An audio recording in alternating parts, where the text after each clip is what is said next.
Hello there, ladies and gentlemen. Moltrap here. Now, keep an eye on the main caster, by the way, in the middle, as they're introducing this next game here, which could be the last game in the series. This could determine the winner of the finals.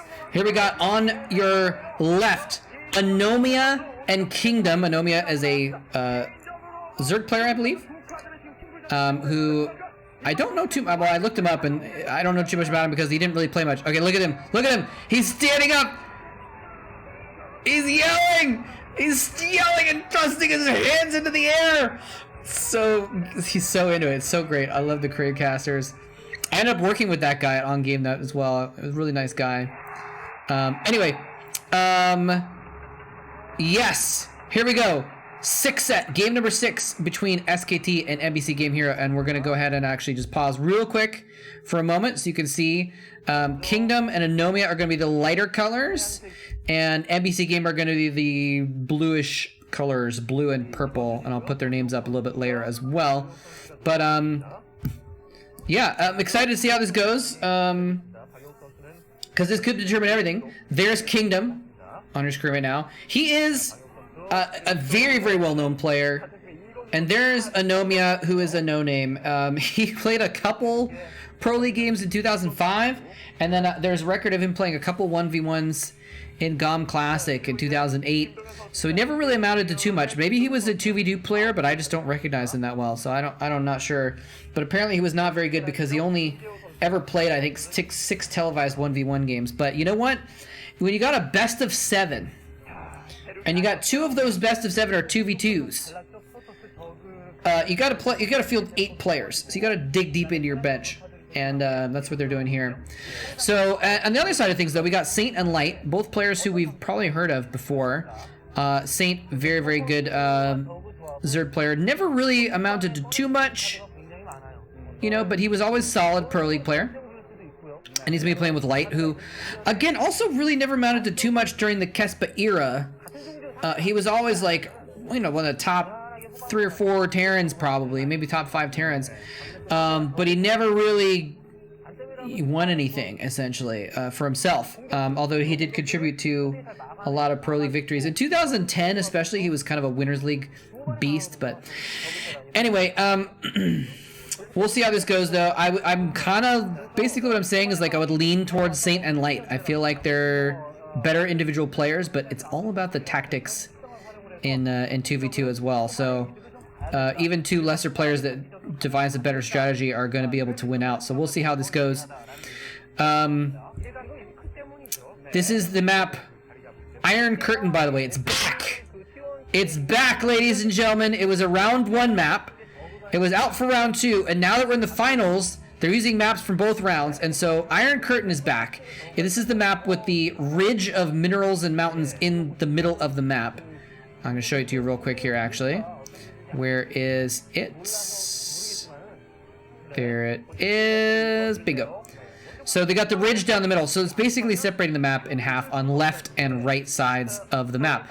Now this is interesting. We actually have the purple Zerg and the white Zerg on the left side of the map, and we got the PVT on the right side of the map. So it's going to be an interesting situation because they're going to have a ZVZ, and I feel like oftentimes in these situations Zergs will just go for a sunken colony and go for mutas because they would rather, instead of go into a real ZVZ, they would rather kind of play a little bit defensively and do something to support their teammate and try and go for a 2v1 attack. And so that's what I'm expecting, but we'll see here because if you do that, you might get overrun theoretically. If you make the sunkens defensively, then you're behind on your mutas and your other stuff. So anyway, we've got a forge going up here for Kingdom as well. Kingdom actually has, out of the 4 players on this map right now, Kingdom has the most prestige, I would say. He's gotten much more accolades. Oh, they're gonna use, he flipped his barracks over. Oh my goodness, he squeezed Zerglings through the minerals. I can't believe that. I didn't realize that's crazy. Oh, and there's a perfect spot for it too, where the 2 mineral patches are right next to each other, exactly even where the barracks would go. He's just lifting and landing his barracks. He's actually squeezed through like 8 or 10 links. Screw going for mutas. And he's actually floated a factory over. He's going to go for harassment against the opposing Zerg with vultures as well. They're playing this map so beautifully. This is amazing. Cannons are going up for Kingdom, so he's going to theoretically be able to have something to deal with these Lings. But oh no, the first vulture gets surrounded. A horrible play. Well, not horrible play, but a mistake by Light to let that happen. But a very nice play by AnomiA, not Ammonia, AnomiA, to catch that moment with the Zerglings and get a nice surround there. Very well done. But losing that Vulture means he can no longer just, I mean, he's going to have a second Vulture out probably, but that was a huge timing to go in there when he had nothing to really do about it, and be able to do some damage to the Vulture, pick off Lings, and maybe make it so that Saint could go in as well. But most of Saint's Lings are on the other side of the map, so he's trying to go in with Zerglings against Zealots and a couple Dragoons. Not really the play you want to make. And he's going to squeeze 2, 1, 2 more Zerglings through, for a total of 6 there. And this is really cool. This is so clever, actually. You squeeze the Zerglings through to fight on one side, and the Vultures, it's a much lower investment of Vulture money to be able to battle that amount of Lings, right? If you have to spend even amount of Zerglings or more to beat opposing Zerglings, but you only have to have a couple Vultures, 150 murals to beat hypothetically infinite Zerglings, right? So, anyways, we do have Kingdom, though, has fought off those Zerglings that attacked him.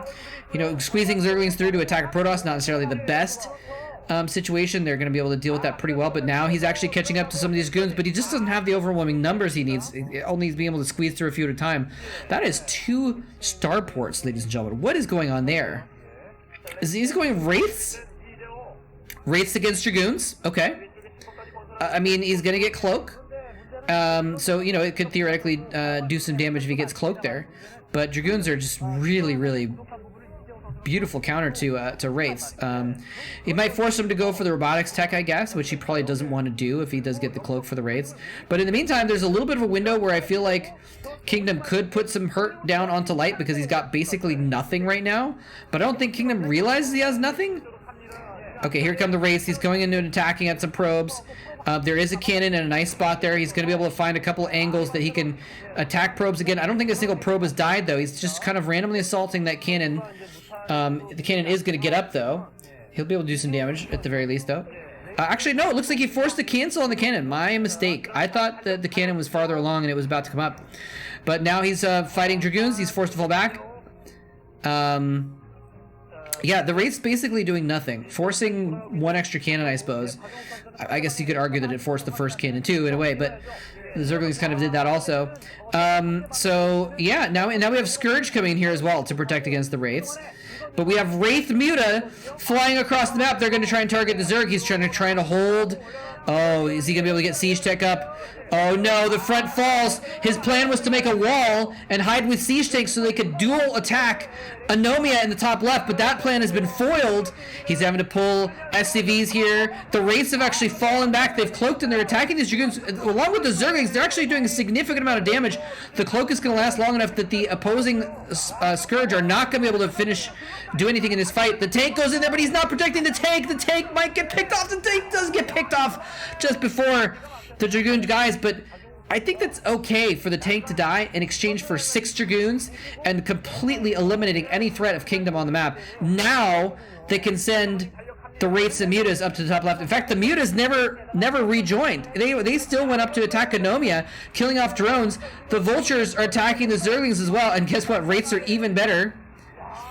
Even more cost effective. Well, maybe not even cost effective, but they're easier to kill Zerglings with, I should say. So yeah, this is looking pretty bad for SK Telecom. Actually, this could be the end of the game. I'm looking, making sure, like, did I get the name switched again? I don't want to be like, oh, and Bisu takes the win, but he's not even playing. Yeah, so this is looking. Wait. I did screw it up. Light is the Terran. So I mean, I screwed up. I didn't screw up the names, but I screwed up who I was thinking was winning, because it's actually that. Wait, no. I'm sorry. Yeah, Kingdom took heavy losses, and so did AnomiA. So yeah, I'm sorry.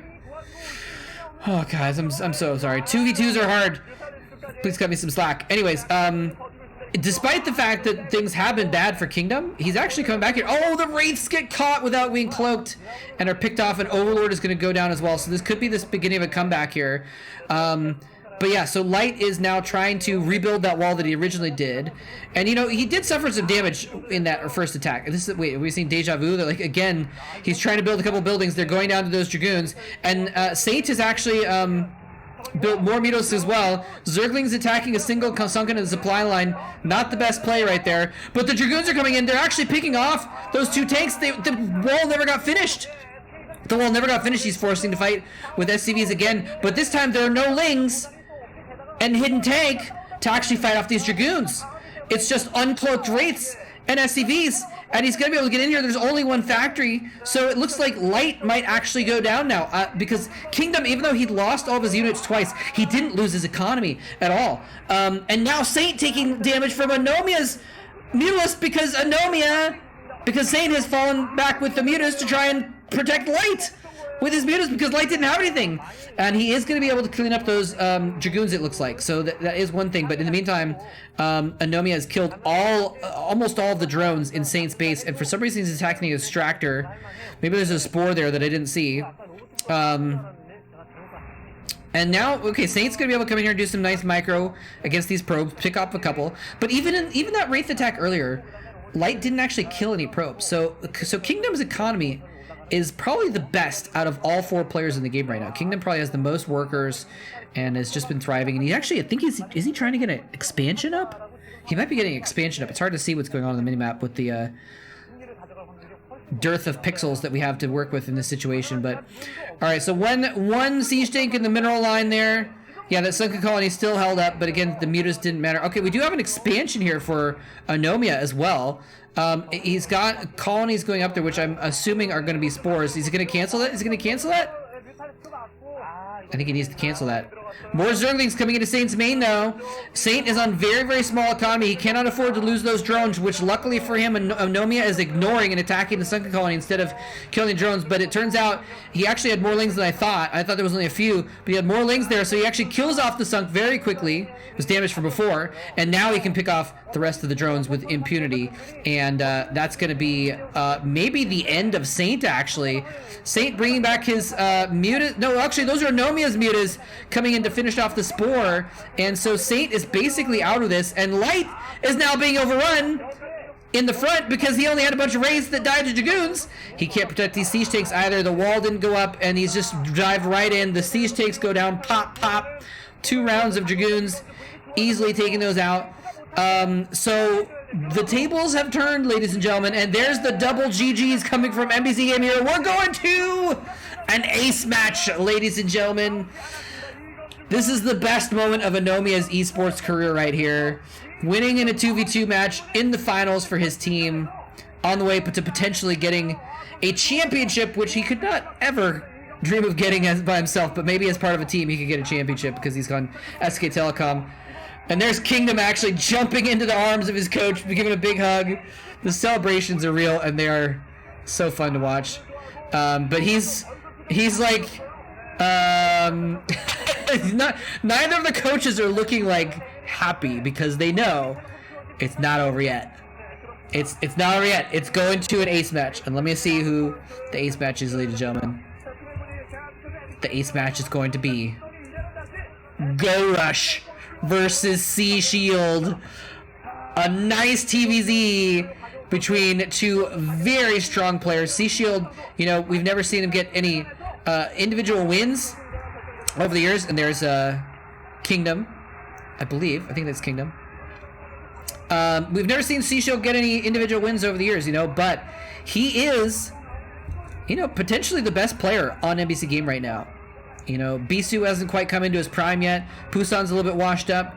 Jelizerg is in a slump. Sea Shield might be the best player, and that's what their coach thinks as well. At least for this situation, this map, it's going to be on Shin Peaks of Bake 2. Go Rush is one of a few good players, but actually Go Rush in 2006 might be the best player on SK Telecom as well. So, and I point that out not just to be like, oh wow, it's the best versus the best, but like sometimes you have players that are prepared for the ace match specifically, or you're trying to snipe a certain map or a certain matchup, or you know they're going to play someone else, and so you play someone that's a better, you know, race matchup against them or something like that. But we are going to have, I think, the two titans of each of these teams from 2006 playing against each other in the ace match to determine the entire year's worth of competition. Who will be victorious? Go Rush versus C is coming up soon. Thanks for watching.